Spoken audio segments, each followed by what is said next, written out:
Bismillahirrahmanirrahim. Assalamualaikum warahmatullahi wabarakatuh. Innal hamdalillah nahmaduhu wa nasta'inuhu wa nastaghfiruh wa na'udzu billahi min shururi anfusina wa min sayyiati a'malina. Man yahdihillahu fala mudhillalah wa man yudlil fala hadiyalah. Wa asyhadu an la ilaha illallah wahdahu la syarikalah. Wa asyhadu anna Muhammadan abdu wa rasuluhu la nabiyya ba'dah, amma ba'd. Hadirin yang dimuliakan Allah, alhamdulillah segala puji hanya milik Allah Subhanahu wa taala. Kita bersyukur dengan memujinya, kembali dimudahkan berada di tempat yang mulia ini untuk kita lanjutkan pelajaran kita, yaitu mempelajari kitab Sahih Muslim dalam pembahasan il-fitan wa asyratus sa'ah. Kitabul Fitan, kumpulan hadis-hadis berkaitan dengan fitnah dan tanda-tanda hari kiamat. Kita masuk bab yang selanjutnya setelah kita melewati bab tentang suatu fitnah, atau di antara bentuk fitnah adalah pertumpahan darah yang terjadi pada kaum muslimin satu dengan yang lainnya. Bab selanjutnya babu ikhbarin nabiyyi sallallahu alaihi wasallam fima yakunu ila qiyamis saah. Bab penjelasan Rasulullah SAW mengabarkan apa yang akan terjadi sampai hari kiamat. Jadi dalam bab ini akan dibawakan hadis-hadis di mana Rasulullah SAW telah mengabarkan, mengingatkan kepada umatnya apa yang akan terjadi dan menimpa mereka semenjak beliau SAW ada sampai hari kiamat. Itu dijelaskan semuanya oleh Rasulullah SAW, tentunya secara global dari perkara-perkara yang penting untuk dijelaskan kepada umat ini. Karena suatu yang gak mungkin Nabi SAW menjelaskan rincian-rincian dari apa yang akan terjadi. Tapi penjelasan ini adalah penjelasan yang sifatnya global. Apa yang akan terjadi wabil khusus yang menimpa umat ini sebagai bentuk peringatan, sebagai bentuk nasihat agar umat ini bersiap-siap apa yang akan mereka alami dari ujian-ujian sampai hari kiamat kelak, ya. Mari kita perhatikan bab ini. Berkata Al-Imam Muslim rahimahullah, qala Huzaifah ibn al-Yaman radhiyallahu ta'ala an, berkata Huzaifah ibn Yaman, wallahi inni la a'lamun nas bi kulli fitnatin hiya kainatun fima baini wa baina sa'ah. Demi Allah, aku saat ini, aku adalah orang yang paling mengetahui setiap fitnah yang akan terjadi dari masaku ini sampai hari kiamat kelak. Aku yang paling tahu, ya. Dan ini hadirin yang dimuliakan Allah, tentunya Huzaifah ibn al-Yaman radhiyallahu ta'ala an, sebagaimana kita ketahui bersama, adalah salah seorang sahabat Nabi SAW yang Rasulullah khususkan untuk perkara-perkara yang sifatnya rahasia. Makanya dia diberi gelar atau dijuluki Sahibus Sirri Rasulullah SAW, sahabat yang dikhususkan diberitahukan tentang rahasia Nabi yang mulia alaihi salatu wassalam. Sampai nama-nama orang munafik yang tidak Nabi SAW beritahukan yang lain, Hudzaifah diberitahu. Sehingga Umar pernah datang kepada beliau bertanya, apakah Rasulullah telah menyebut namaku sebagai salah seorang yang munafik? Ya, maka Hudzaifah mengatakan tidak. Jadi seorang Umar pun bertanya kepada Hudzaifah bin Yaman. Nah, hadirin yang dimuliakan Allah, Hudzaifah mengatakan, aku orang yang paling tahu tentang apa yang akan terjadi dari masaku ini sampai hari kiamat nanti. Tentunya dia mengetahui itu dari Nabi yang mulia alaihi wasallam. Karena apa yang terjadi nanti itu perkara gaib yang gak mungkin sahabat mengatakannya, mengabarkannya dengan menduga-duga tanpa dasar, ya. Ini dari Rasulullah SAW. Kemudian kata Hudzaifah, wa ma bi illa an yakuna Rasulullah SAW asarra ilayya fi dzalika syai'an lam yuhaddithu ghairi. Yang ada padaku ini itu dikarenakan Rasulullah SAW memberitahukan itu secara rahasia kepadaku, yang lainnya tidak diberitahu. Itu alasan kenapa dia mengatakan dia yang paling tahu, karena Nabi hanya beritahukan ke saya, tidak yang lain. Ini hadirin yang dimuliakan Allah, menunjukkan kepada kita sekalian, bolehnya kita hanya menceritakan salah satu urusan kepada orang yang kita percaya. Kalau memang urusan itu adalah urusan yang penting dan bukan menjadi konsumsi orang banyak, boleh kita hanya memberitahukan beberapa orang sebagai rahasia kita kepada mereka untuk mereka simpan. Seperti Nabi SAW akhirnya mengatakan atau menjadikan Hudzaifah sebagai seorang yang khusus, dia ceritakan apa yang menjadi rahasia beliau sallallahu alaihi wasallam. Tentu masalah, kalau itu rahasia, kenapa Hudzaifah memberitahukan? Ya, maka hadirin yang dimuliakan Allah, tentunya Hudzaifah bin Yaman dia tidak memberitahukan kecuali apa-apa yang memang penting untuk diketahui oleh umat. Tapi yang benar-benar sifatnya rahasia, yang kalau diberitahukan ini akan menimbulkan keburukan bagi umat, beliau tetap simpan.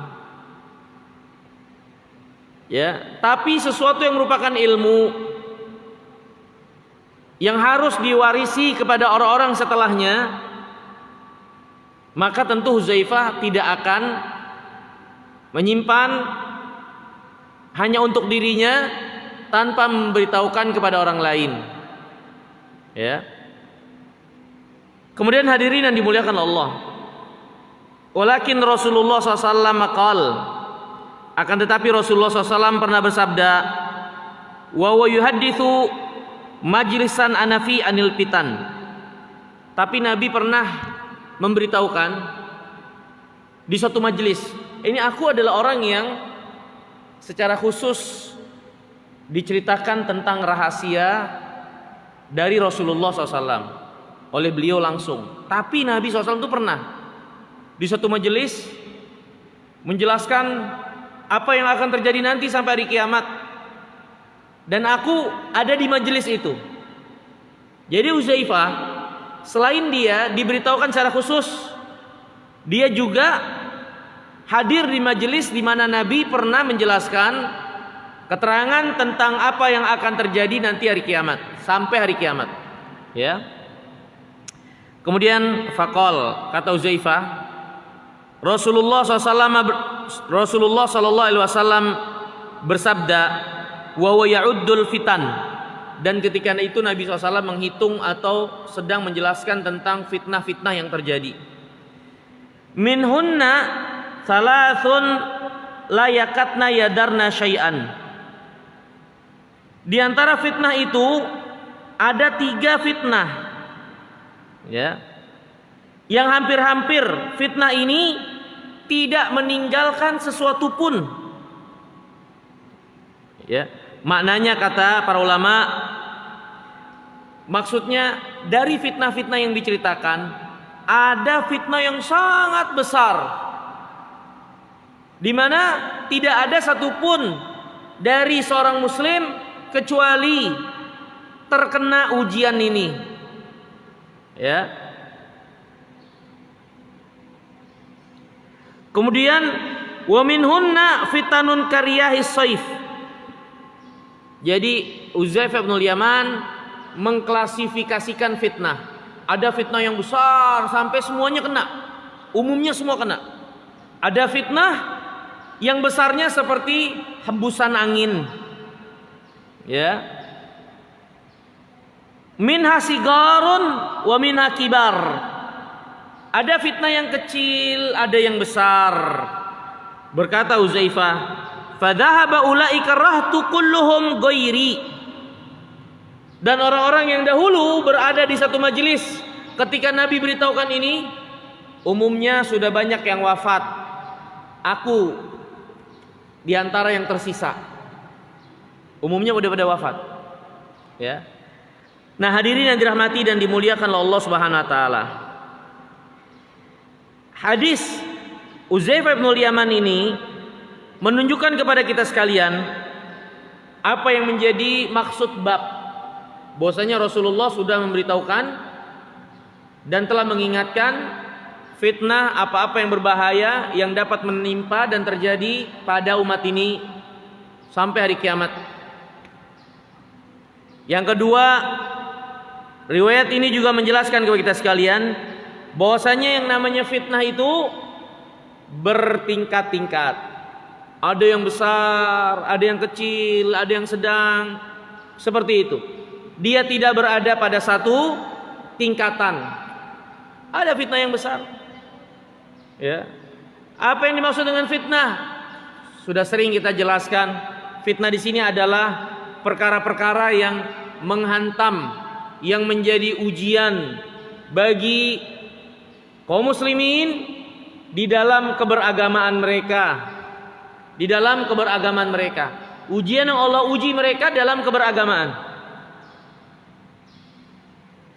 Sehingga dengan ujian ini nampak jelas mana yang konsisten, mana yang tidak, mana yang memiliki kepentingan lain, mana yang ikhlas lillah, mana yang benar-benar beriman, mana yang memang hanya mengambil kesempatan.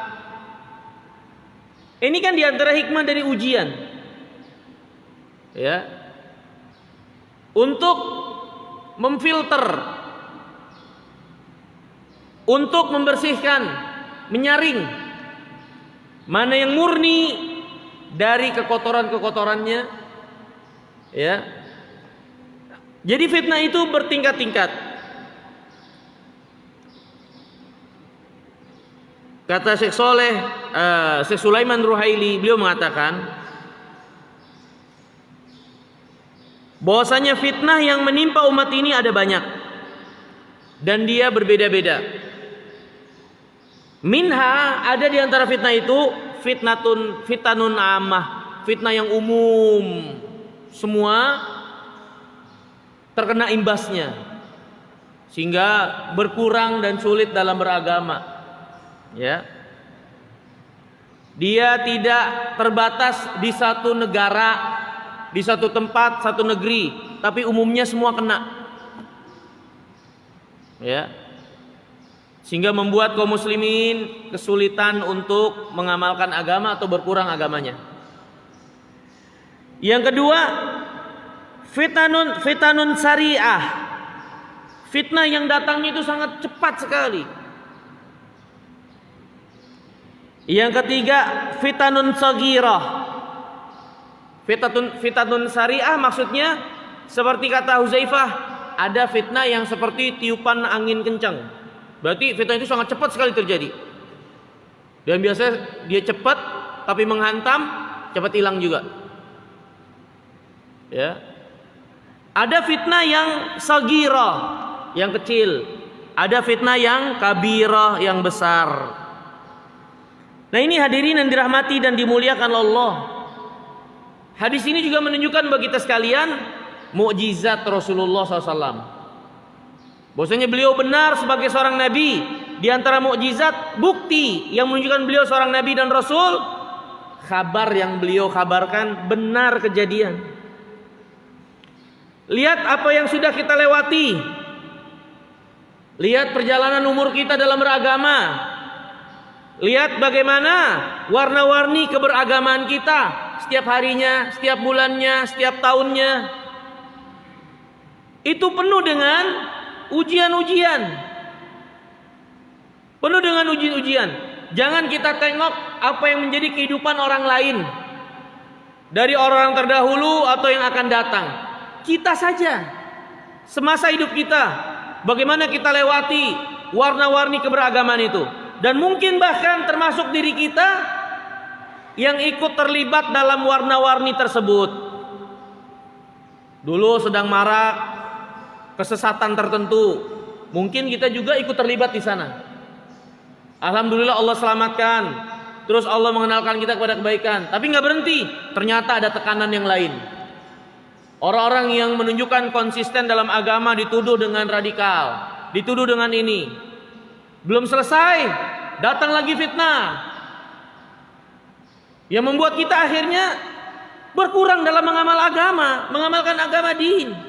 Di antaranya apa yang kita alami saat ini, dari virus yang katanya pandemi, yang akhirnya sedikit banyaknya menguras energi, mengurangi apa yang bisa kita lakukan dengan kelapangan dalam beragama. Ini fitnah, tapi dengannya menjadi terfilter, dengannya menjadi tersaring, mana yang konsisten, mana yang justru menikmati kekurangan ini dengan mundur dalam agama, ya. Mana yang justru malah tenggelam dengan dunia. Mana yang sabar, mana yang terus berjuang, jadi terseleksi. Nah, ini hadirin yang dimuliakan oleh Allah Subhanahu wa taala. Mana yang lebih takut kepada Allah? Mana yang lebih takut dan bergantung pada makhluk? Mana yang menjadi lebih kuat? Mana yang justru malah semakin tenggelam, berada dalam kelemahan, dipenuhi dengan rasa takut. Ini semua ujian ini banyak sekali hikmahnya. Ya. Walhal fitnah itu beragam-ragam, dan ini semua menunjukkan mukjizat Nabi SAW. Terjadi seperti apa yang Nabi SAW beritahukan. Fitnah umum semua kena. Ada fitnah cepat, terus kemudian sebentar hilang.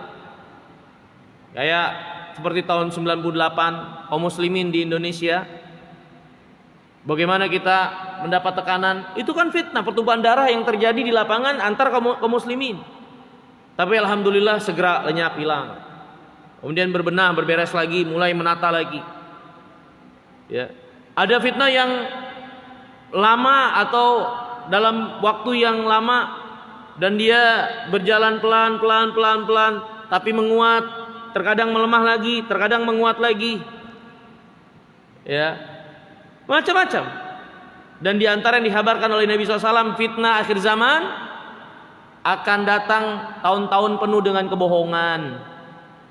Satakun sanawat khadda'at, akan terjadi nanti tahun-tahun penuh dengan kebohongan.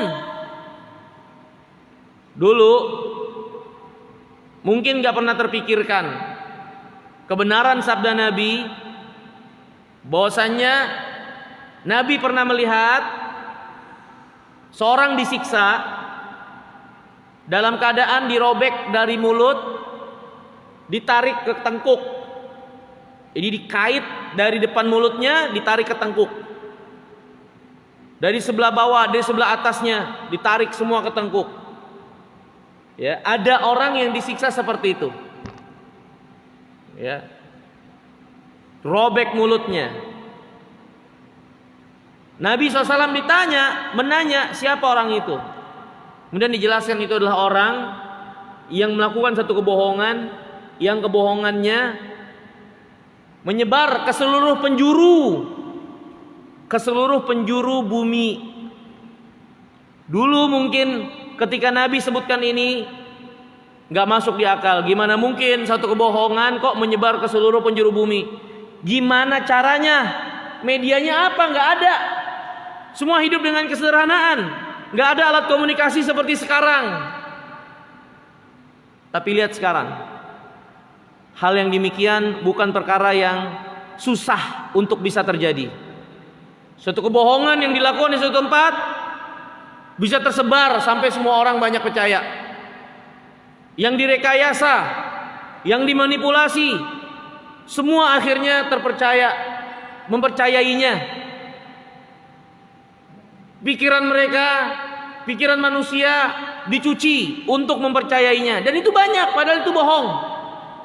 Dan akan datang, kata Nabi, sanawat khadda'at, tahun-tahun penuh dengan tipuan. Orang yang benar didustakan, dibilang bohong. Pendusta justru dipercayai, dibilang benar. Ya. Orang yang amanah dikatakan khianat, pengkhianat malah dikatakan amanah. Nah, ini hadirin yang dimuliakan Allah SWT. Di antara fitnah yang akan terjadi itu tahun-tahun yang penuh dengan kebohongan. Walaupun kita nggak bisa menentukan kapan tahunnya, apa kita termasuk dalam bagian itu, tapi di zaman kita kebohongan yang meluas bukan sesuatu yang nggak mungkin terjadi. Dengan adanya media yang begitu luas ini, maka sangat mudah sekali kalau kebohongan itu bisa merata sampai ke seluruh penjuru bumi. Maka untuk keadaan yang seperti itu, hendaklah kita berhati-hati dan menjadi orang yang kritis. Tidak cepat percaya apa-apa yang menjadi opini, apa-apa yang tersebar, dan lebih mempercayai din agama kita. Karena pada akhirnya agama ini berasal dari Allah dan Rasulnya. Berita opini yang ada, ilmu-ilmu yang datang dari mulut manusia, itu semuanya memiliki kemungkinan benar dan salah. Mereka nggak maksum. Walaupun mereka punya ilmu, teknologi, mereka nggak maksum. Maka bagaimana mungkin kita lebih mendahulukan mereka daripada apa yang datang dari din, dari agama, yang datang dari Allah dan Rasulnya. Maka ini hadirin yang dimuliakan Allah. Jadi kabar ini menunjukkan mukjizat Nabi SAW. Walaupun kita nggak bisa pastikan apakah kita termasuk orang yang mengalami satu kejadian ini dan itu, tapi di antara beberapa yang beliau sebutkan, untuk zaman kita adalah perkara yang kemungkinan besar untuk bisa terjadi. Kalau memang ini seperti yang dikabarkan oleh Nabi, seharusnya menambah keimanan dan yakin kita, beliau benar utusan Allah, dan buktinya nampak nyata dengan mata kepala kita yang kita lihat, ilmu yang kita pelajari. Ya. Kita lanjutkan hadis berikutnya. Dibawakan di sini oleh penulis Imam Muslim, hadis yang juga diriwayatkan dari Uzaifah bin Yaman radhiyallahu taala an. Qala, Uzaifah berkata, qama fina Rasulullah sallallahu alaihi wasallam maqaman. Nabi pernah berdiri di depan kami memberikan nasihat, ceramah. Ma taraka syai'an yakunu fi maqamihi dzalika illa qiyamis sa'ah illa haddatsa bihi. Tidak ada satupun keadaan semenjak beliau berdiri sampai hari kiamat nanti kecuali Nabi SAW bicarakan. Tapi perlu kita garis bawahi, maksudnya adalah perkara-perkara besar, perkara-perkara pokok yang penting untuk diperingatkan dan diingatkan kepada para sahabat agar disampaikan kepada orang-orang setelahnya, sehingga umat ini benar-benar dalam keadaan siap untuk apa yang mereka alami dan hadapi. Jadi bukan rincian-rincian. Kalau rincian nggak mungkin, gimana bisa merincikan? Misalnya 1000 tahun setiap harinya akan ada gini-gini, nggak mungkin. Dan nggak mujizat lagi. Tapi disebutkan yang ringkas, padat, dan memberi pelajaran, menasehati. Ya. Kemudian kata Uzaifah, hafidhahu man hafidhahu, wa nasiyahu man nasiyahu. Akan ingat orang-orang yang ingat, akan lupa orang-orang yang lupa. Jadi dari semua yang hadir, nggak semuanya bisa nyerap, nggak semuanya nyerap apa yang dikatakan oleh Nabi. Karena perkataan itu ketika banyak dan menumpuk, saling melupakan satu dengan yang lainnya. Saya dari tadi ngomong kurang lebih sudah setengah jam.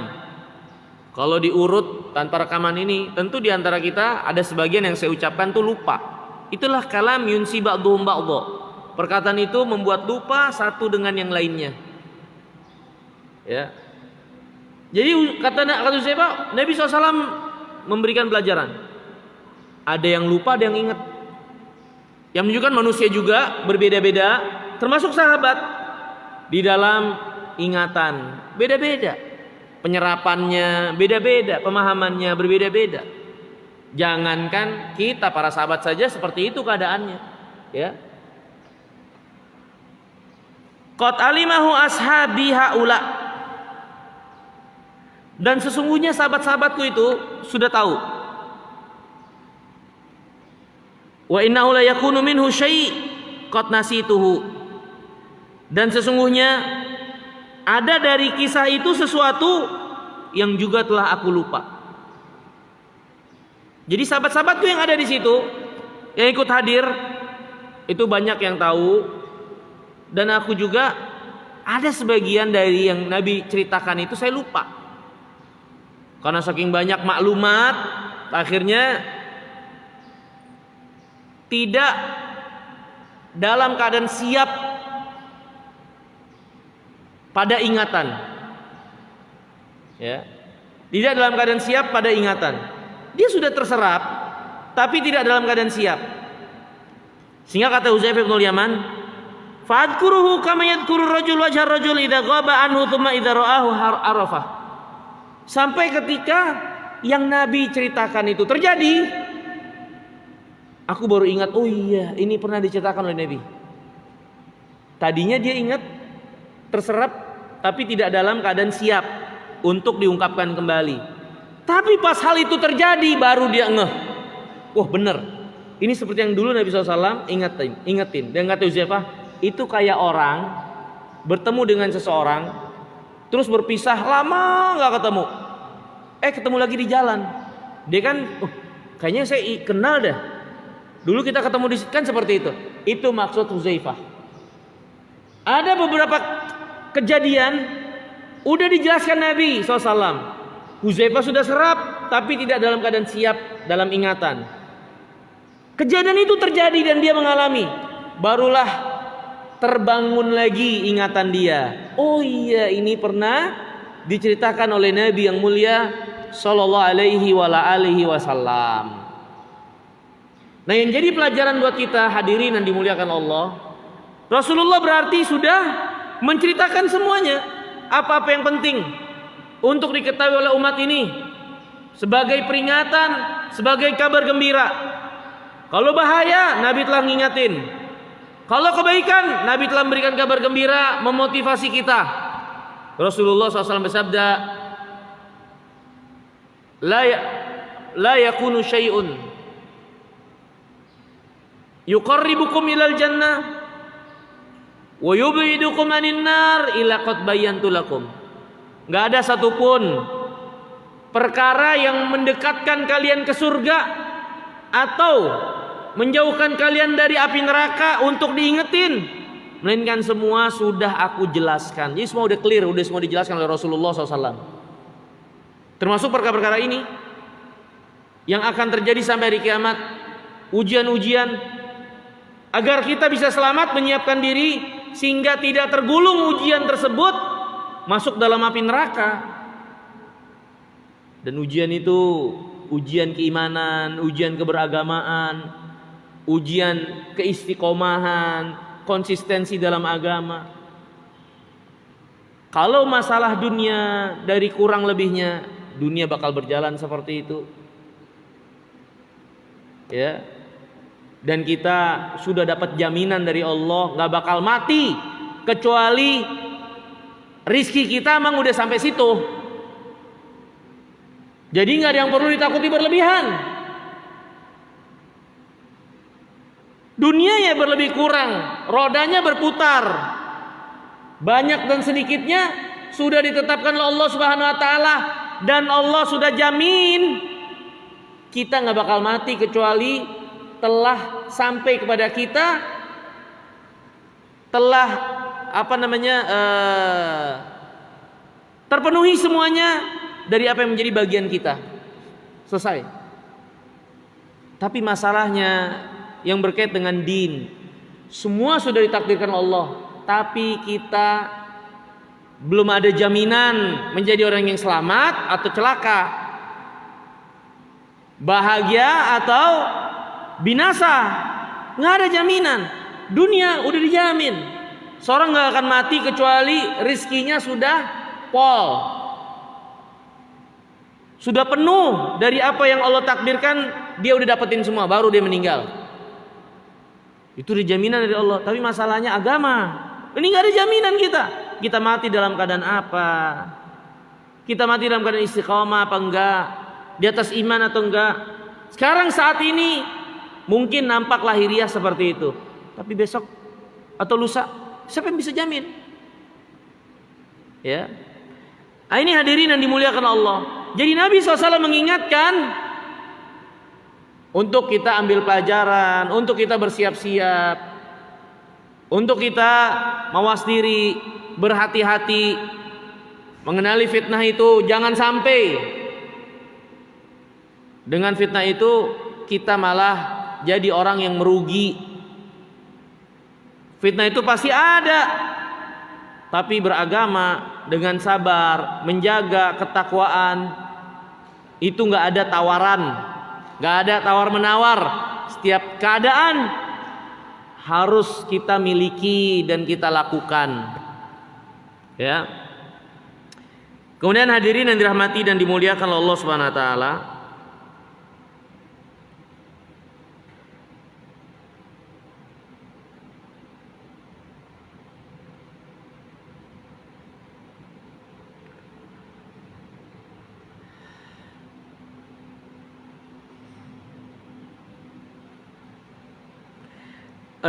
ada penambahan di sini.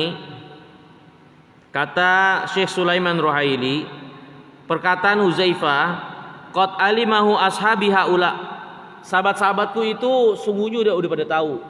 Maksudnya sahabat-sahabatku itu yang mereka terseret ke dalam arus fitnah sehingga terjadi perselisihan, bahkan tumpah darah di antara kaum muslimin. Mereka sebetulnya udah tahu itu. Pernah Nabi SAW ceritakan, Nabi sudah ingatkan. Tapi hadirin, ini yang perlu kita pahami dengan baik juga. Fitnah itu ketika datang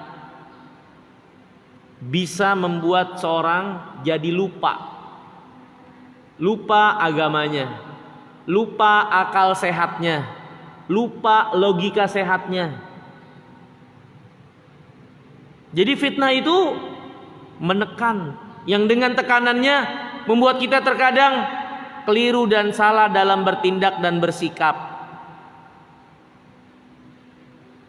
Itu fitnah. Ya.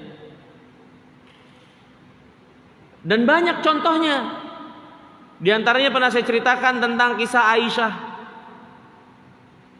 yang ikut perang Jamal. Padahal dia itu sudah mengetahui tanda-tanda ini nggak benar. Di mana di tengah jalan dia mendengar suara longlongan anjing. Nabi SAW sudah ngingetin kepada para istrinya, siapa di antara kalian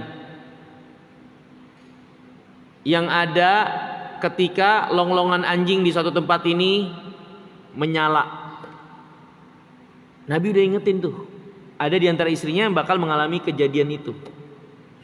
Ketika Aisyah mendengar suara itu, dia udah sadar dia. Wah,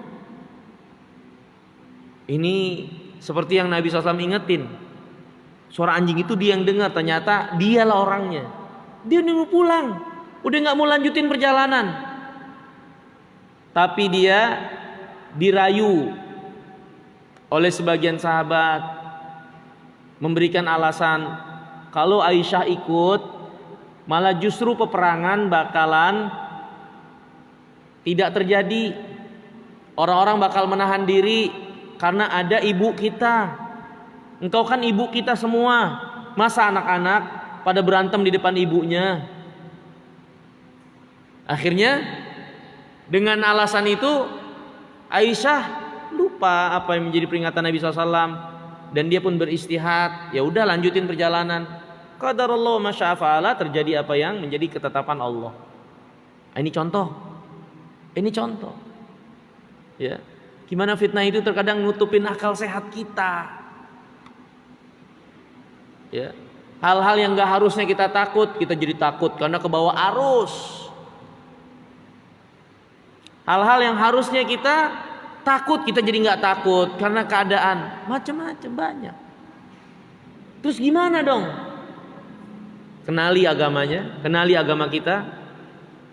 Apa yang harus kita lakukan? Setiap keadaan itu, agama itu solusi untuk kita tetapi sikap yang diperintahkan oleh agama, maka disitulah jalan keselamatan. Di situ jalan keselamatan. Ya, agama kita nyuruh apa? Apa yang harus kita lakukan? Kita harus lebih ekstra lagi untuk melakukan ini dan itunya dengan memiliki landasan dasar yang jelas dari Alkitab, dari sunnah Nabi yang mulia salawatullah wassalamuhu alaihi. Dengan itu semoga kita jadi selamat. Kalaupun kita jadi korban misalnya, paling enggak ditanya sama Allah, kenapa kamu sampai begini dan begitu? Karena mempertahankan agama, karena mengamalkan agama, aman. Ketimbang kita lari dari din, enggak mempercayakan agama, walaupun kita jadi orang yang selamat, apalagi malah jadi korban juga mati. Nanti ditanya, kenapa seperti ini, seperti itu. Padahal waktu itu kita lari dari din. Gimana kita jawab Allah Subhanahu wa taala nanti? Maka ini hadirin yang dimuliakan oleh Allah, perlunya kita di keadaan-keadaan fitnah, tekanan mengamalkan agama untuk saling menasihati, saling menguatkan. Bukan menjatuhkan atau menakut-nakuti, saling menguatkan. Yakin sama agama ini untuk kita amalkan dengan baik dan benar. Apa yang kurang dari agama kita, semua yang menjadi kebutuhan kita, itu sudah terkandung dari apa yang menjadi praktek pengamalan agama syariat. Kita butuh apa? Kesehatan. Kurang apa agama kita ngajarin kesehatan? Kurang apa agama kita ngajarin kesehatan? Bis makan pakai tangan, Nabi SAW suruh kita jangan buru-buru cuci, jilatin dulu tangannya. Mungkin secara logika kita lahiriah kok dijilatin jorok atau yang, padahal sesungguhnya itu sehat. Karena dengannya akan masuk ke dalam mulut kita bakteri-bakteri di tangan yang memudahkan pembusukan makanan. Memudahkan pembusukan makanan. Kalau tangan kita tiap hari dikasih alkohol, licin, bakterinya hilang. Kalau kita jilat malah jilat inian, apa namanya itu? Disinfektan. Ya, makanya disarankan cuci tangan itu jangan terus-menerus pakai disinfektan, rusak tangannya. Cuci tangan aja pakai air mengalir, pakai sabun yang ringan. Karena di tangan ini ada bakteri yang kita perlukan buat tubuh, pembusukan makanan. Nabi suruh apa? Makan jilatin. Nabi SAW melarang kita ketika makan, ketika minum, meniup di dalam air minum kita di gelas atau di gelas. Bernapas, Nabi larang kita bernapas di bejana. Ya. Bernapas di bejana dilarang. Kenapa? Karena dari napas ini dikhawatirkan ada penyakit masuk ke air. Kalau ada orang lain minum dari air kita, akhirnya mereka kena. Gitu. Kurang apa kita ngajarin sehat? Cuci tangan minimal 5 kali. Perkara-perkara yang harus dicuci, yang banyak tidak sadari, agama kita nyuruh nyuci rongga. Ketika wudhu istinsyak, kemudian istinsar. Kurang apa agama kita? Kita disuruh makan yang halal, yang baik, dan tidak berlebihan. Karena berlebihan pastinya akan memudaratkan. Kurang juga salah. Dan apa yang halal itu sehat. Dan yang diharamkan itu umumnya menimbulkan penyakit. Makanya orang kafirin mereka rentan sakit. Karena apa? Karena yang haram-haram mereka konsumsi. Khomer. Akal mereka jadi rusak. Belum akal, badan mereka. Khomer kita nyalain api aja nyala. Gimana badan gak panas dan banyak rusak? Mereka rentan penyakit. Minumnya khomer. Belum lagi yang haram lainnya. Allah haramkan kita perkara-perkara yang haram karena banyak mudaratnya. Sehingga dengan konsumsi yang halal sehat. Belum lagi sebagian makanan itu dianjurkan karena memang banyak manfaatnya untuk tubuh kita. Madu dan lain-lain dari makanan yang dianjurkan secara khusus. Terus pengobatan. Malakul Jibril selalu mewasiatkan kepada Nabi bekam. Kalau benar pengamalan bekam ini sehat. Karena teori kesehatan itu adalah kelancaran darah, ya, darah yang lancar dan tidak ada sumbatan. Itu teori kesehatan. Ketika darah yang lancar, nggak ada sumbatan dan bersih, itu teori sehat. Semuanya kembali kepada itu. Yang dikatakan katanya SARS kedua juga nih. Ini SARS 2 nih yang dinamain COVID. Dulu SARS 1 mau dibuat menakutkan, gagal. Seorang menteri di negeri kita menggagalkan, nggak mau ikut konspirasi, gagal. Ini SARS 2, ya, semua. Nah, hadirin yang dirahmati dan dimuliakan oleh Allah Subhanahu Wa Taala. Tadi saya mau bicara apa ya? Lupa saya.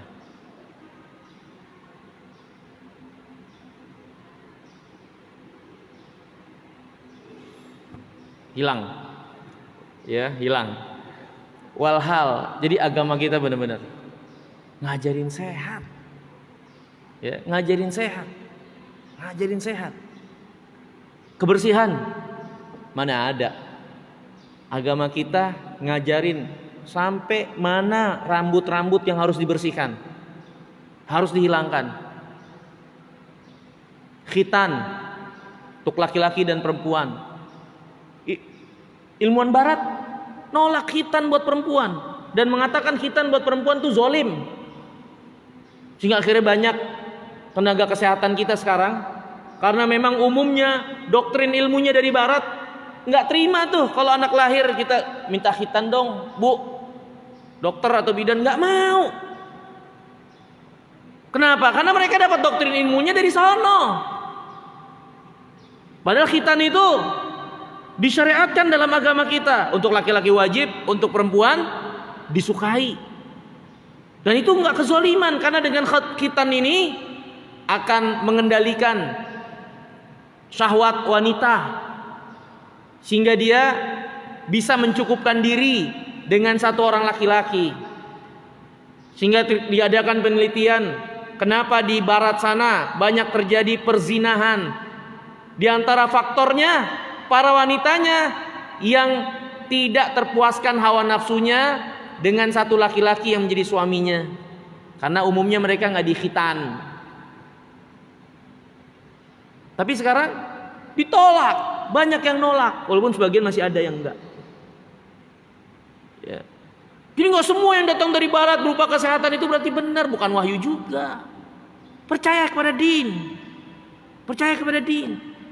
Kita juga nggak diperintahkan untuk bertindak bodoh tanpa kehati-hatian dan perhitungan, jorok dan enggak. Tapi terkadang di hadapan kita ada dua, ini din dan ini apa yang menjadi tekanan dari pemikiran, opini dan seterusnya. Terkadang kita lebih mengalahkan agama untuk itu semua. Dan kadang kita juga memejamkan mata kita untuk fakta, untuk kenyataan yang ada. Belum lagi kalau kita bicarakan, Allah berfirman, "Walaqad khalaqnal insana fi ahsani taqwim." Kami telah ciptakan manusia pada sebaik-baik penciptaan. Hadirin, Allah berfirman, "Wa fi anfusikum afala tubsirun." Pada diri kalian tidakkah kalian lihat tanda kebesaran keagungan Allah? Allah ciptakan kita ini banyak hal yang harusnya membuat kita tambah kagum. Karena banyak hal yang menakjubkan dalam tubuh kita, dan ini kita ciptaan Allah. Bagaimana peredaran darahnya, bagaimana bagian dalamnya, bagaimana sel-selnya, bagaimana kita ini adalah kumpulan ribuan, jutaan, miliaran bakteri. Ini kita nih, bakteri berjalan. Bagaimana tubuh ini menolak hal-hal yang tidak berkesesuaian dengan dirinya sehingga dia jadi demam. Ya. Sehingga dia membuat antibodi secara otomatis. Kalau saja tubuh ini nggak dirusak, maka tubuh ini memiliki kekuatan untuk hal-hal yang buruk yang datang dari luar ke dalam. Saya sering mencontohkan, di antara contohnya gak usah jauh-jauh rokok. Orang yang udah lama nggak ngerokok atau nggak ngerokok, ketika suruh ngerokok sakit dia, entah pusing, badannya panas, gak enak. Itu adalah reaksi dirinya menolak keberadaan asap rokok itu yang memang merusak. Tapi kenapa orang yang udah banyak ngerokok kok nggak merasakan itu? Karena di tubuh mereka sudah tercipta imunitas itu. Sehingga ketika rokok itu masuk, tubuh itu udah punya kesiapan untuk melawannya. Tapi imunitas itu kalau terus menerus dihantam, maka lama-lama lemah dan rusak juga. Makanya penyakit dengan sebab rokok komplikasi. Jantung, paru-paru, dan kan banyak tuh baca di depannya. Kok bisa banyak? Iya. Karena selama ini yang menahan asap rokok untuk tidak menghantam tubuh imunitas yang sudah tercipta. Jadi jangan bangga dulu kalau ngerokok, oh, sekarang nggak apa-apa, saya sehat-sehat aja. Belum aja, coba aja terus. Ya, ini tubuh kita hadirin. Mata, telinga, gimana peredarannya? Nggak percaya kita sama Rabbul Alamin? Ya, maka hadirin yang dimuliakan oleh Allah Subhanahu wa taala, walhasil itulah fitnah. Akhirnya kita diuji mana yang konsisten. Belum lagi masalah tawakal kepada Rabbul Alamin. Belum lagi masalah siapa yang kita dahulukan dari harap, dari takut, dari cemas. Dan saya ingatkan lagi ketika fitnah itu datang. Fitnah itu diantara sifatnya banyak membuat orang-orang yang ada di dalamnya jadi gelap mata. Jadi gelap mata. Tapi bagi orang yang mau merenungi, mengkritis, bersikap kritis, kemudian dia ingin selamat, belajar, mendalami, insya Allah akan berikan jalan. Allah akan membukakan bagi dirinya untuk melihat, oh ini ternyata keadaan yang sebenarnya. sehingga dia bisa bersikap lebih tepat lagi, lebih arif lagi. Ya. Terutama orang-orang yang memang menginginkan kebaikan dalam agamanya, tulus lillah dalam beragama untuk Allah, karena Allah, dan dengan memohon pertolongan Allah Subhanahu wa taala. Ini hadirin yang dimuliakan oleh Allah Subhanahu wa taala. Hadis selanjutnya, An Huzaifah radhiyallahu taala anhu qala, dari Huzaifah semoga Allah meridhoinya, dia berkata, akhbarani Rasulullah sallallahu alaihi wasallam bima huwa kain ila an taqumas saah. Nabi telah memberitahukan kepadaku apa yang akan terjadi sampai hari kiamat nanti. Fama minhu syai'un illa qad sa'altuh. Enggak ada yang tersisa satupun melainkan aku nanya. Aku tanya sama Nabi SAW. Ini dalil hadirin yang dimuliakan Allah. Di antara thariqah ilmu adalah bertanya. Itu yang dilakukan oleh para sahabat. Bagaimana mereka belajar menggali dari Rasulullah SAW, di antaranya dengan pertanyaan-pertanyaan yang mereka ungkapkan kepada Rasulullah SAW. Illa anilam as'aluh lam as'alhu ma yukhriju ahlal Madinah minal Madinah. Kecuali ada satu yang belum saya tanyakan, yaitu apa yang membuat penduduk kota Madinah keluar dari kota Madinah. Jadi nanti akan datang suatu keadaan kota Madinah penduduknya pada keluar semua. Sekarang belum. Dan itu terlewat Huzaifah, manusiawi. Terlewat dia bertanya tentang hal itu. Padahal bagaimana mungkin orang-orang itu menyengaja untuk meninggalkan kota Madinah, kota yang penuh dengan ketenangan, keramahan, keberkahan. Madinah itu tenang, ya, penuh dengan keberkahan kota Madinah itu. Jadi nggak ada orang yang nggak nyaman di kota Madinah, kecuali orang-orang yang di hatinya ada penyakit, ya. Tapi orang beriman nyaman banget untuk di kota Madinah itu. Tapi akan datang nanti suatu waktu penduduk kota Madinah keluar dari kota Madinah. Ya, nah dijelaskan oleh Syekh Sulaiman Ruhaili rahimahullah bahwasanya Nabi sudah mengabarkan penduduk kota Madinah akan keluar dari kota Madinah. Dan keluar di sini maksudnya adalah keluar secara umum, bukan keluar sebagian. Kalau keluar sebagian seperti orang umroh 4 hari di Madinah terus keluar, itu mah biasa. Atau penduduk kota Madinah ada keperluan di luar negeri, dia sebagiannya mungkin pindah tempat tinggal karena pekerjaan, itu biasa. Tapi yang dimaksud secara totalitas semua keluar sampai kosong itu kota, itu yang dimaksud, ya, kata para ulama. Innamal murad ma yukhriju ahlal madinati ikhrajan aman. Yang dimaksud adalah apa yang membuat penduduk kota Madinah keluar secara totalitas. Semuanya keluar dari kota Madinah. Huzaifah lupa atau tidak hadir ketika itu ingatannya untuk bertanya kenapa mereka keluar. Dan Nabi sudah beritahukan akan terjadi itu. Kota Madinah akan sepi. Ya, dan nanti ada penjelasan di mana sepinya kota Madinah. Ya, akan terjadi ramainya Masjidil Aqsa, Madinah sepi. Tapi kalau Madinah ramai, Masjid Nabawi ramai, Masjidil Aqsa sepi. Ya, seperti itu. Nah, di antara sebabnya juga ya nanti akan datang keterangannya lagi, itu peperangan yang terjadi.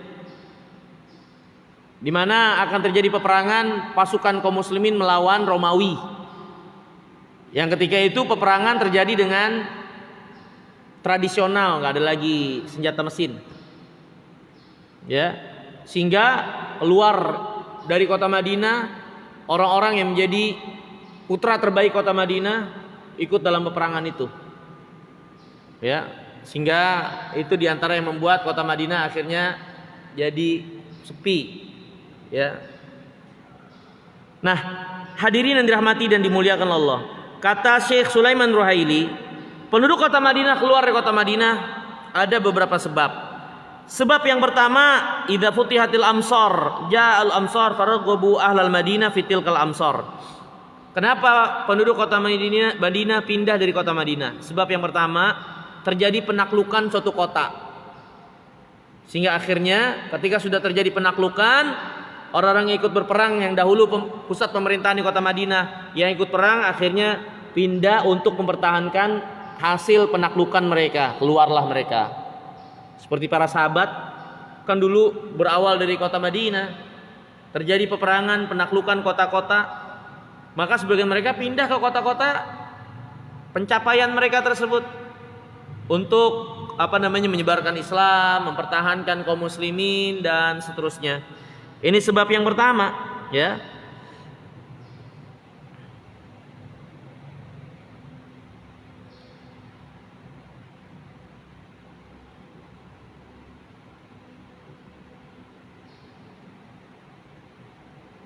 Kemudian yang kedua,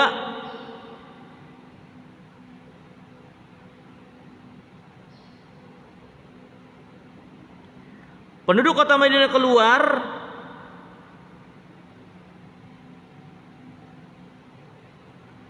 karena pemimpin ketika itu memerintahkan seluruh penduduk kota Madinah untuk keluar. Ini pemimpin yang memimpin ketika itu memerintahkan seluruh penduduk kota Madinah untuk keluar. Dan ini ada keterangannya dari hadis Abu Hurairah yang diriwayatkan oleh Imam Bukhari dan Muslim. Kata Abu Hurairah seperti ini, aku mendengar Rasulullah bersabda, yatrukunal Madinah ala khairi makanat. Mereka meninggalkan kota Madinah pada sebaik-baik keadaan.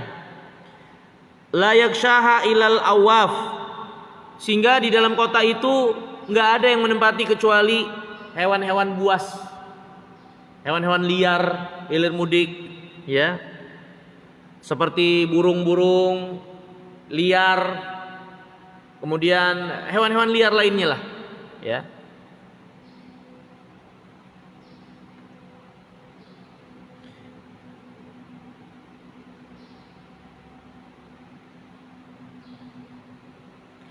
Bahkan dalam sebagian riwayat disebutkan ketika para penduduk kota Madinah itu keluar, sampai hewan-hewan seperti hewan-hewan buas yang berkaki 4 itu kilir mudik masuk ke dalam masjid, ya, karena nggak ada orang ketika itu.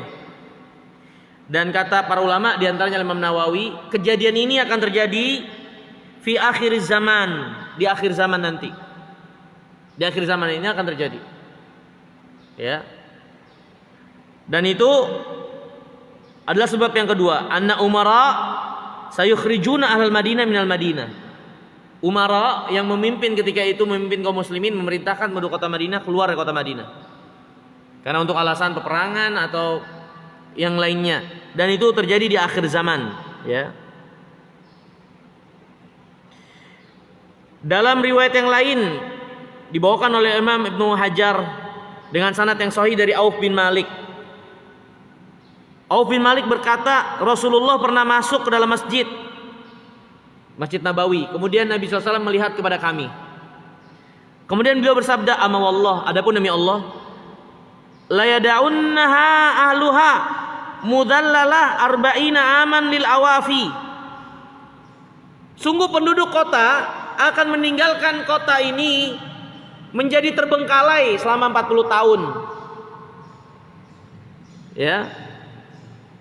Atadruna mal awafi? Kemudian dikatakan, tahukah kamu awafi itu apa? At-thair wasiba, binatang buas dari burung dan yang berkaki 4, ya. Ini hadirin yang dimuliakan oleh Allah SWT. Nanti kita akan lewati hadisnya peperangan kaum muslimin yang terjadi di Konstantin. Dan di antara yang keluar itu kaum muslimin dalam jumlah besar melawan orang-orang Romawi yang juga jumlahnya jutaan. Ya, ini perang akhir zaman sebelum keluarnya Dajjal. Dan di antara yang ikut peperangan itu, kata Nabi SAW, adalah orang-orang terbaik dari penduduk kota Madinah. Dan Nabi bahkan menjelaskan, saya tahu orang-orang itu dan nasab-nasabnya. Ya. Hadis berikutnya, nah itu nanti hadis-hadis yang berikutnya yang akan kita lewati insyaallah. Hadis berikutnya dibawakan oleh Imam Muslim, wa an Ilba ibn Ahmar haddatsani Abu Zaid yakni Amr ibn Akhtab qala shalla bina Rasulullah sallallahu al-fajra. Berkata Abu Zaid, itu Amr ibn Akhtab, Nabi pernah melaksanakan salat subuh mengimami kami. Wa sa'idal minbar, setelah salat subuh Nabi naik ke atas mimbar. Fa khatabana hatta hadarati dhuhr, Nabi berkhutbah terus di atas mimbar, terus ngomong di atas mimbar sampai masuk waktu zuhur. Fa nazala fa shalla, waktu zuhur masuk Nabi turun dari atas mimbar terus salat.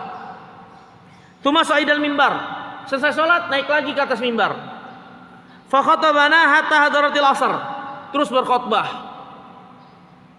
sampai datang waktu asar. Tsumma nazala fa shalla, waktu asar datang Nabi turun dan salat asar. Tsumma sa'idal minbar, selesai salat asar naik lagi ke atas mimbar. Fa khatabana hatta gharabati syams, beliau berkhutbah lagi sampai matahari tenggelam, masuk waktu maghrib. Fa akhbarana bima kana wa bima huwa kain fa alamuna ahfaduna. Kata Amr bin Akhtab, Nabi ketika khutbahnya itu menceritakan kepada kami apa yang akan terjadi. Dan yang paling alim, yang paling berilmu di antara kami adalah yang paling banyak hafal, yang paling kuat hafalannya. Ya, yang paling kuat hafalannya. Ya, ini dalil yang menunjukkan bagi kita sekalian bahwasannya ilmu juga membutuhkan pada hafalan. Ilmu membutuhkan kepada hafalan untuk menyerap ilmu itu dan menjaga ilmu itu. Kata Amr bin Akhtab, fa'alamuna ahfaduna, yang paling tahu, yang paling alim di antara kami, yang paling apal, yang paling kuat hafalannya itu. Karena gimana bisa menghafalin detail dan rinciannya? Nabi SAW lihat dari subuh sampai zuhur, zuhur nggak berhenti lanjut ke asar, asar nggak berhenti lanjut ke maghrib sampai matahari tenggelam. Ya, kita baru jam 1 sampai jam 2 aja ustadznya tenggelam.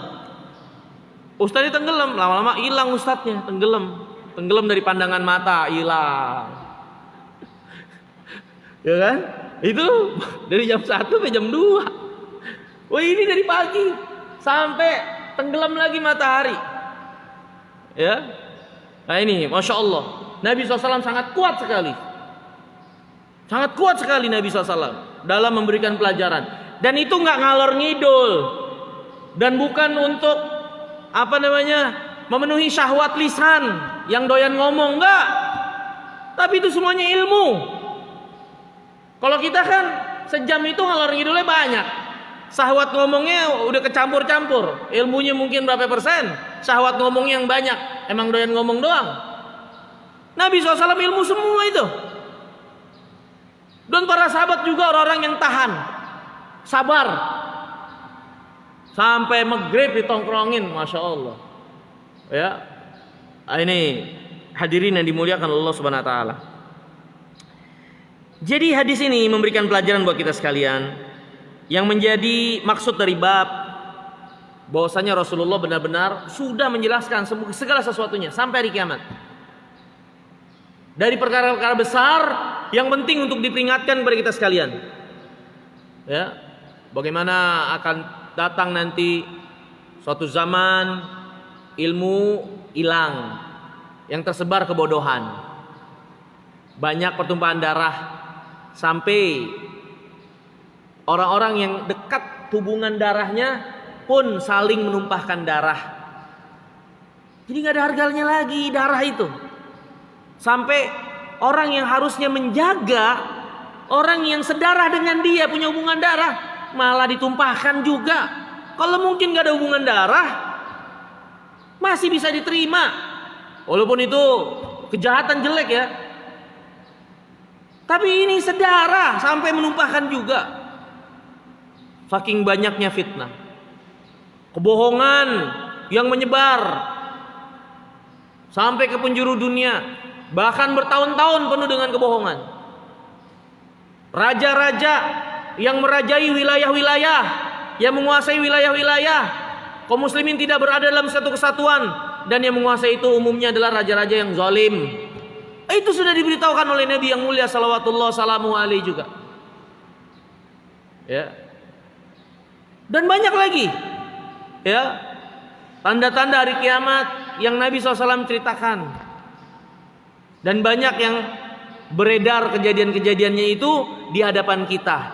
Jadi walaupun kita nggak melihat Nabi SAW langsung, tapi bukti-bukti kebenaran beliau nampak jelas di hadapan mata kita. Andai saja kita mau mempelajari agama ini dari sumber yang benar, dari Al-Quran dan dari hadis-hadis Nabi SAW yang sahih. Bukti-bukti kebenaran beliau itu jelas, nggak ada keraguan di dalamnya. Beliau Muhammad alaihissalam benar utusan Allah. Karena bagaimana mungkin semua ini terjadi sebagaimana apa yang beliau kabarkan kalau bukan dari Rabbul Alamin, pencipta, penguasa, pengatur dan penentu yang telah menciptakan ini semua dan ketetapan-ketetapannya, takdir-takdirnya, kadar-kadarnya. Dari mana Nabi tahu kalau bukan dari Allah? Kalau dari Allah ya berarti dia utusan Allah.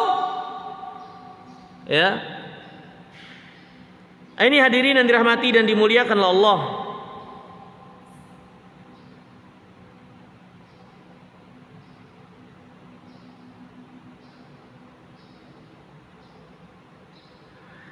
Hadis ini juga memberikan pelajaran buat kita sekalian. Di antaranya Rasulullah adalah orang yang paling serius, yang paling semangat nyampein kebaikan, mengingatkan keburukan, memperingatkan keburukan untuk umatnya. Semangat Nabi paling semangat. Ya. Jadi kalau kita membuat sesuatu yang baru dalam agama, dalam rangka peringatan, memberi nasihat, padahal Nabi nggak lakukan, apa kita pikir Nabi itu tidak lebih semangat dari kita? Nggak lebih antusias dari kita? Nggak lebih pengen kebaikan dari kita? Wah, ini bahaya sekali. Sudah Nabi SAW berada pada puncak kesempurnaan untuk diteladani. Nggak ada yang kita butuhkan untuk kebaikan kecuali Nabi sudah meneladaninya. Sudah. Mau apa dakwah? Nyampaikan kebaikan kepada umat. Sudah lihat saja bagaimana apa yang menjadi aturan itu untuk disampaikan, aturan mainnya. Ibadah pun sama demikian. Nabi yang paling semangat, yang paling tepat, yang paling memenuhi kebutuhan. Jadi buat apa kita membuat-buat sesuatu yang baru, gaya-gaya dan cara-cara yang baru untuk agama ini? Kalau kita percaya dan yakin beliau adalah junjungan kita untuk kita teladani. Ya. Kemudian yang kedua,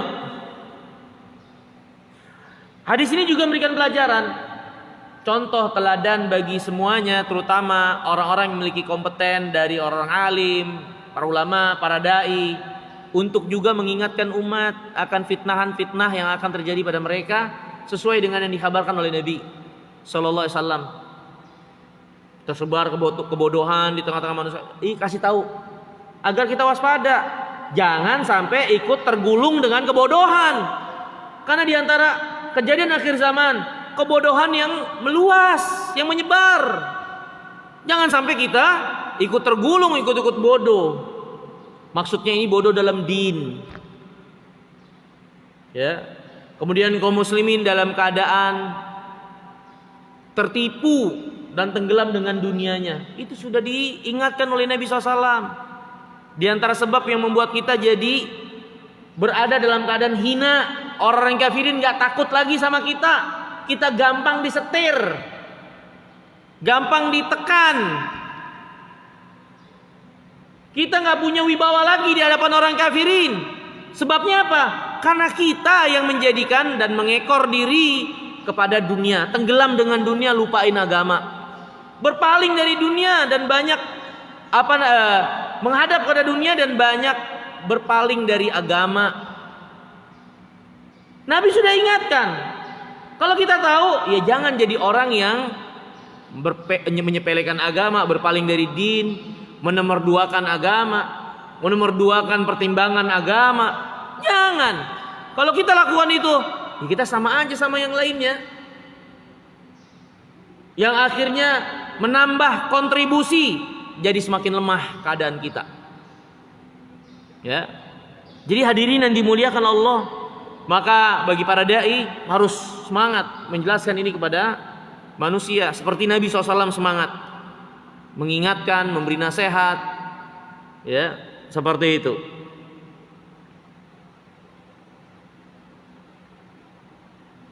Kemudian ada sedikit di sini faedah yang besar untuk kita ingatkan, dinasihati oleh Syekh Sulaiman Ruhaili.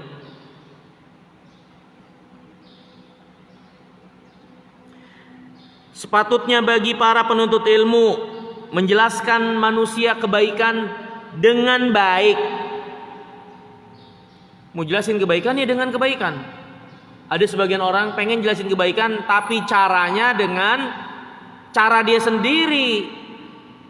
Cara-cara yang itu nggak pernah dilakukan oleh Nabi dan nggak pernah diridhoi oleh din. Mencampur adukan yang hak dengan yang batil. Ya. Dana dan dakwah. Ini digabungin antara maksiat dengan dakwah gimana? Ya. Dana dan dakwah. Ya. Gimana dengan memaksudkan ini biar manusia ingat lewat melodi, lewat irama, lewat nyanyian. Itu bukan cara yang baik. Yang manusia ingat bukan nasihatnya, tapi apanya? Lantunannya. Ya. Dinasehati jangan begadang, malah jadi nyanyian buat begadang. Jadi menasehati dengan baik, menasehati kebaikan dengan baik, ya, agar manusia mengikuti. Di antaranya adalah dengan dengan memperhatikan waktu, momen, tempat, keadaan, dan siapa yang kita hadapi. Ada kebaikan, tapi mungkin kita bukan orangnya untuk menyampaikan kepada orang tersebut. Karena kalau kita sampaikan, orang ini pastinya bakalan mental. Seperti contohnya, atau nggak bakalan masuk. Seperti contohnya apa? Penguasa. Kalau yang nyampein kita, orang nggak dikenal, KTP juga nembak, nggak dikenal, terus tahu ujuk-ujuk menasehatin pemimpin. Wahai Pak Jokowi, lo siapa? Nggak didengar. Makanya diatur sama din, sama agama.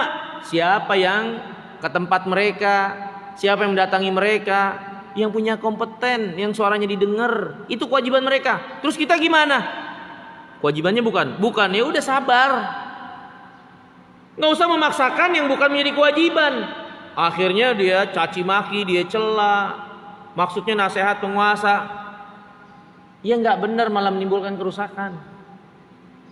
Jadi yang namanya menasihati kebaikan dengan kebaikan, dengan tata aturan yang benar, waktu, saat, momen, tempat, orang, itu perlu diperhatikan. Kita mau nasihatin orang tua, kayak kita nasihatin teman kita. Nasihatin teman kita bisa kita keplak. Lo jangan begitu, karena kita akrab. Orang tua kita keplak juga. Nasihatnya baik.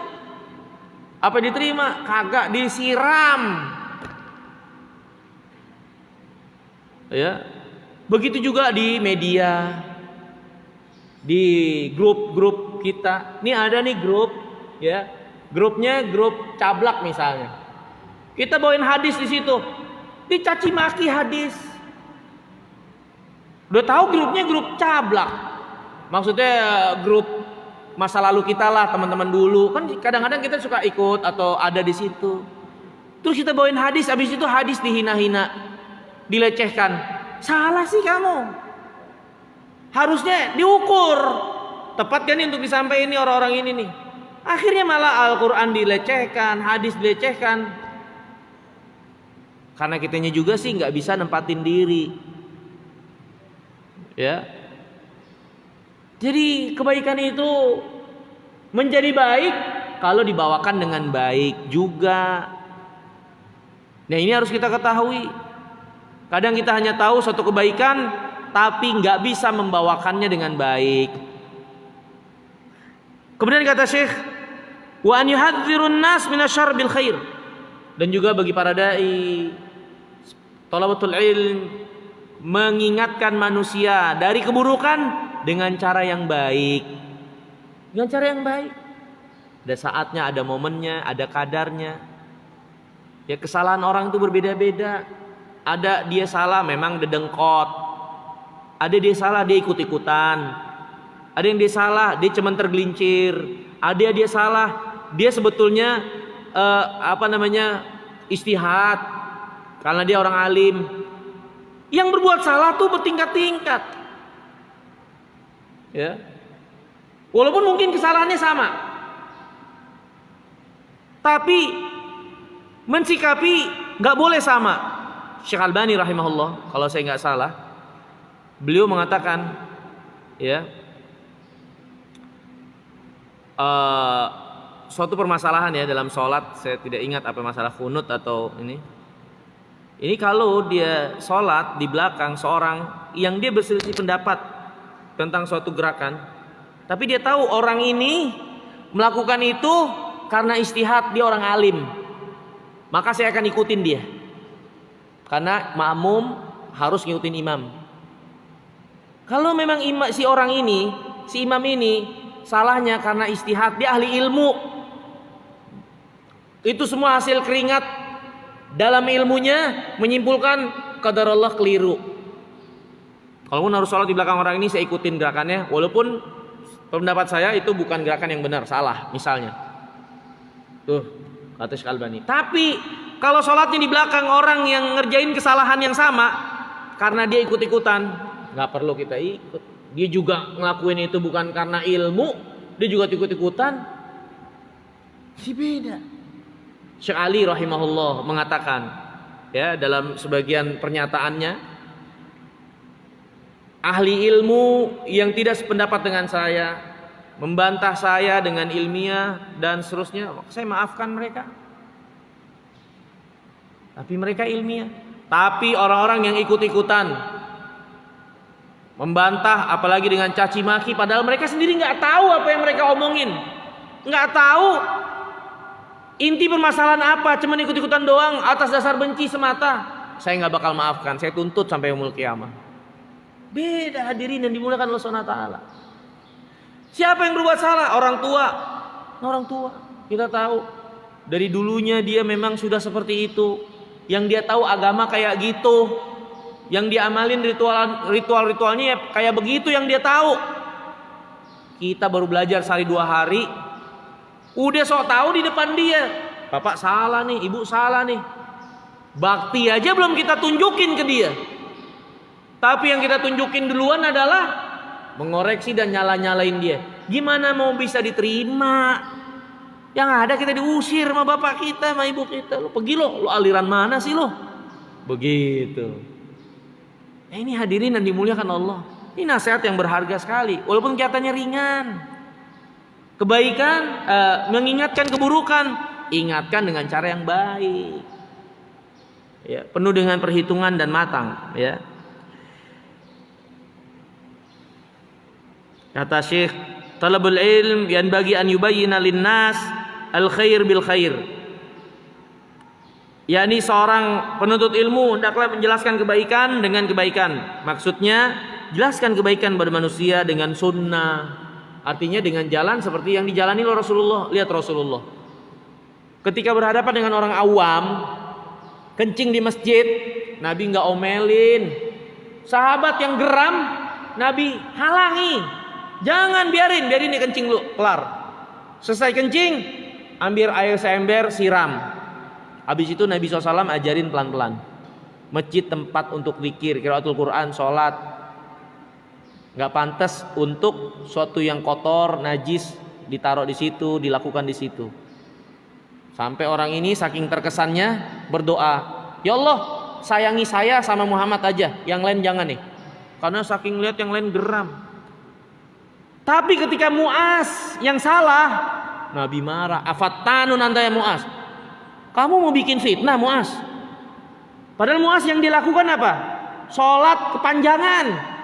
Surah Al-Baqarah dia baca di sholat Isya. Orang-orang udah pada capek, sehingga sebagian keluar sholat, gak mau ikut sholat berjamaah. Muaz diomelin sama Nabi, padahal dia cuma baca Quran. Ini kencing di masjid, gak diomelin, dikasih pengertian baik-baik. Ada orang, Nabi lagi ceramah, lagi kumpul sama orang-orang. Di tengah orang banyak, "Ya Rasulullah, saya minta izin, bolehkan saya untuk berzina?" Lah, minta izin berzina di depan orang banyak, lihat. Nabi marah sama orang ini, enggak. Ini pemuda, syahwatnya bergolak, dia jahil bodoh. Dia nanya pasti pengen baik. Dia tahu zina nggak boleh, tapi inilah keadaan dia. Tolong izinin, saya nggak mau buat pelanggaran, makanya izinin saya berzina. Berarti kan ada niatan baik dia. Nabi SAW ngapain orang? Sini, mendekat. Jangan jauh-jauh. Disuruh mendekat dengan Nabi SAW, sehingga menunjukkan keakraban, rangkulan, sehingga dia dan Nabi memahami keadaannya, sehingga dia akan bisa lebih terima dan hatinya terbuka kalau dikasih nasihat. Dia dekat dengan Nabi SAW, baru Nabi SAW kasih tahu, kamu suka kalau ibumu dizinahi, adikmu, bibimu, kamu suka nggak, mau nggak? Kalau para wanita yang ada di sekelilingmu itu dizinahi atau melakukan zina, wah saya nggak mau. Maka kata Rasulullah SAW, begitu juga orang lain. Karena wanita yang kau akan zinahi itu dia bibi dari seseorang, atau ibunya, atau kakaknya, atau adiknya. Ya, akhirnya si pemuda ini berpikir, anak muda mendekat kepada mereka, merangkul mereka harus dengan logika yang tepat. Ajak mereka berpikir, ajak mereka berargumentasi. Begitu. Banyak anak-anak muda kalau cuman semata-mata dilarang, nggak terima mereka. Kasih tahu alasannya kenapa. Kuatkan mereka dengan apa alasannya, kenapa harus begitu. Begitu. Ya. Terus Nabi SAW memegang dada si pemuda ini dan mengatakan, "Ya Allah, bersihkan hatinya, ya, jaga kemaluannya," dan seterusnya dari doa itu. Kemudian kata orang ini, "Setelah itu nggak ada suatu perbuatan yang lebih saya benci daripada zina." Padahal tadinya minta izin berzina. Kalau kita kayak gitu, anak kita, "Pak, saya mau zina ya, izin." Wah, langsung sama kita pukulin tuh anak. Lu minta macam-macam aja. Gue ikat di tiang kelondongan mau lo gitu kan. Tapi lihat Nabi SAW. Ya. Ini hadirin yang dimuliakan Allah. Yang nggak kita praktekin, kita cuma tahu ini benar, nih salah. Ngelihat dengan kacamata kuda, nggak mikirin lagi terdampak efektivitasnya, nyampe atau enggak orang yang kita sampein. Pokoknya hajar, ya kan, hantam udah, tabrak semuanya. Jangan lagi kayak gitu. Ini nasihat dari Syekh Shalih Utsaimin, Sulaiman Ruhaili hafizahullahu taala, ya.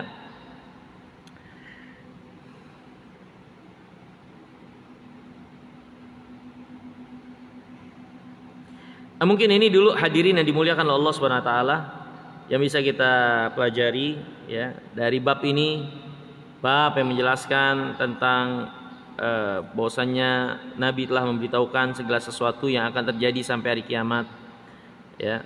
Nanti akan ada bab-bab selanjutnya, urutannya, bagian-bagiannya seperti Dajjal, Ya'juj dan Ma'juj, peperangan besar itu nanti akan ada, ya, dan beberapa fitnah-fitnah yang lainnya yang terjadi itu akan ada. Ini sebagai muqaddimah penjelasan tentang fitnah-fitnah yang itu sudah dijelaskan.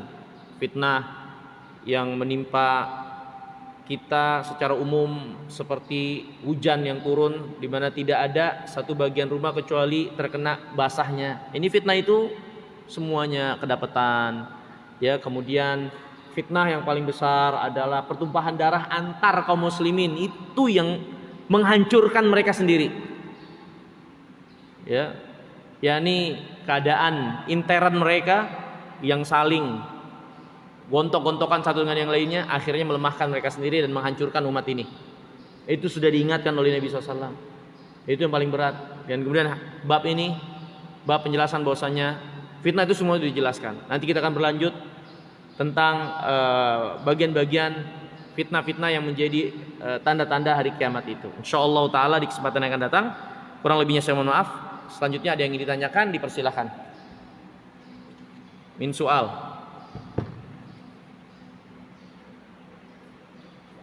Ya. Ya. Apakah hilangnya rasa malu juga bagian dari contoh fitnah akhir zaman, karena sebagian wanita dengan mudahnya goyang-goyang di medsos, bahkan ada yang sampai orang tua dan anak lenggak-lenggok depan medsos, ya. Hilangnya rasa malu dari manusia.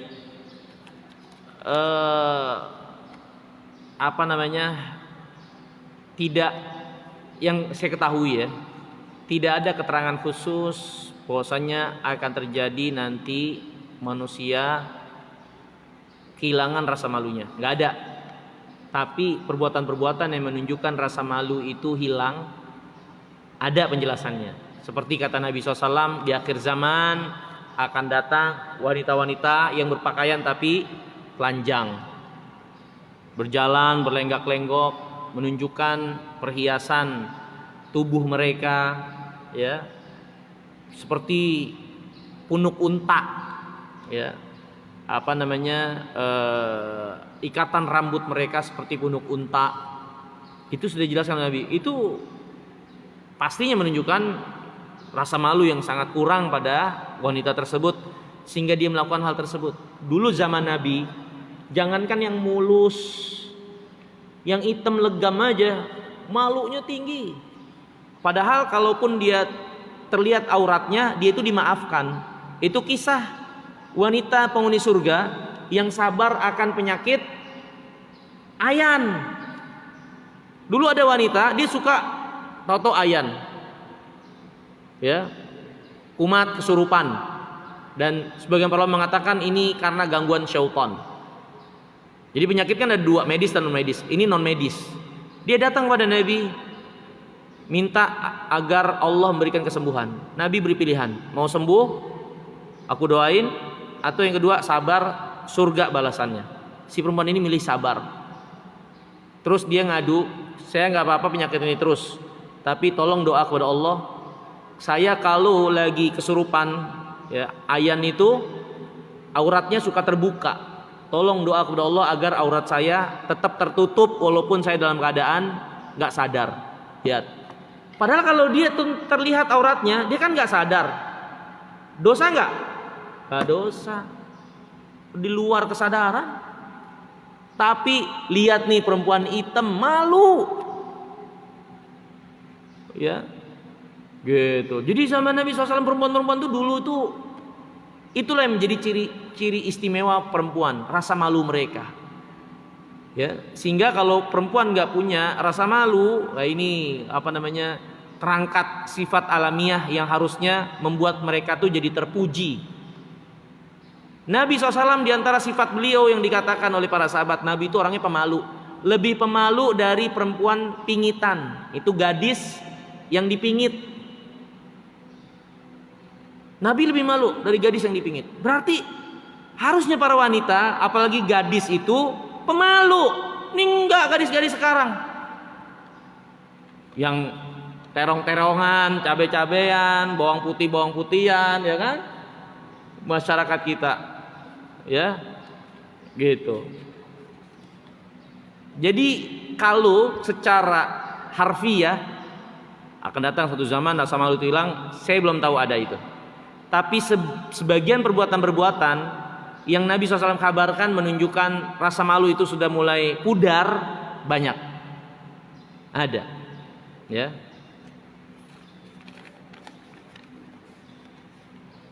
Pemberontakan dengan senjata tidak terjadi kecuali telah diawali pemberontakan dengan kata-kata. Mohon penjelasannya.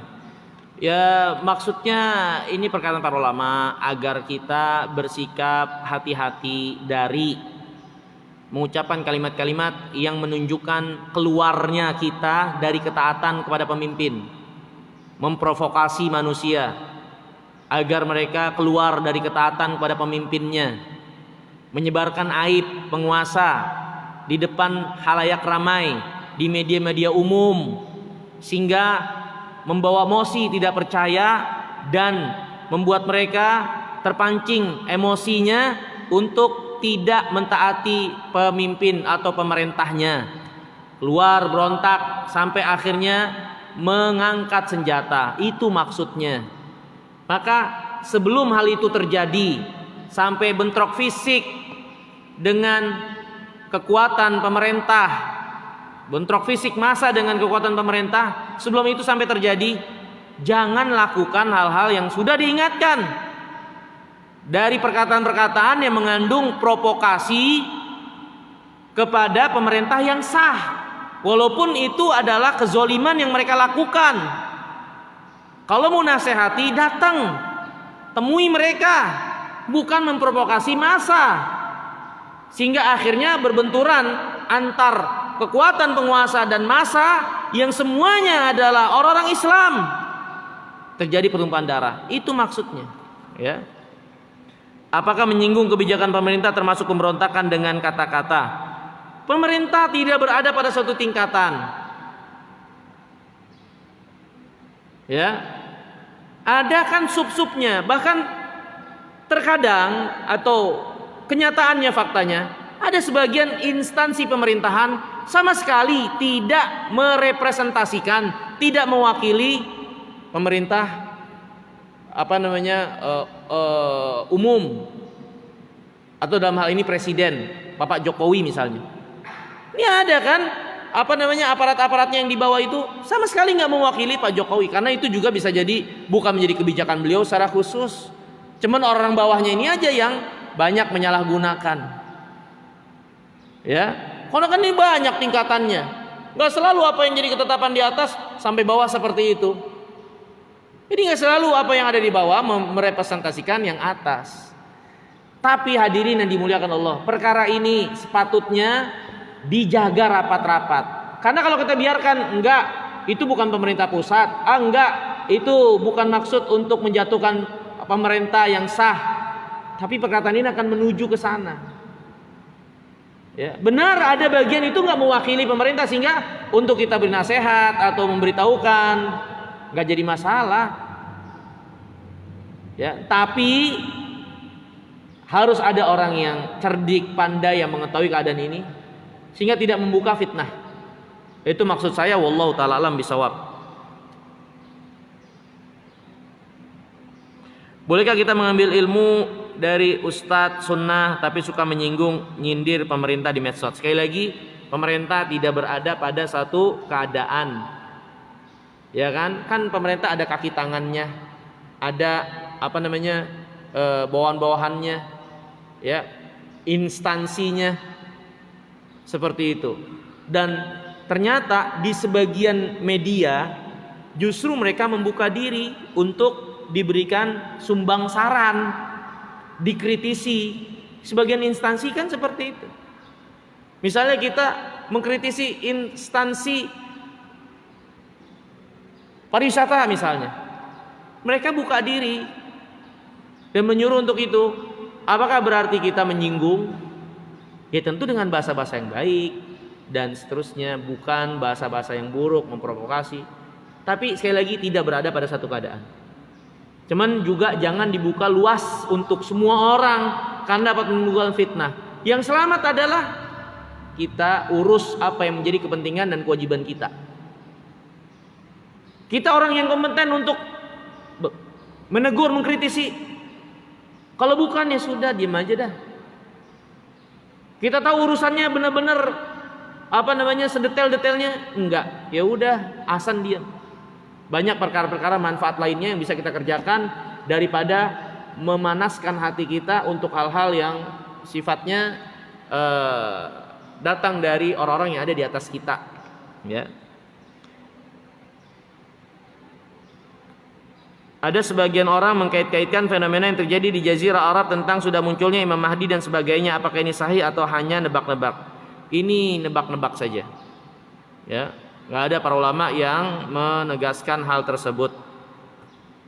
Bagaimana dalam Islam orang-orang yang seperti itu? Orang seperti itu tidak berjalan di atas ilmu, dasar ilmu yang bisa dipertanggungjawabkan, sehingga statement-statement dia ngaco dan tidak sejalan dengan koridor dasar ilmu yang seharusnya.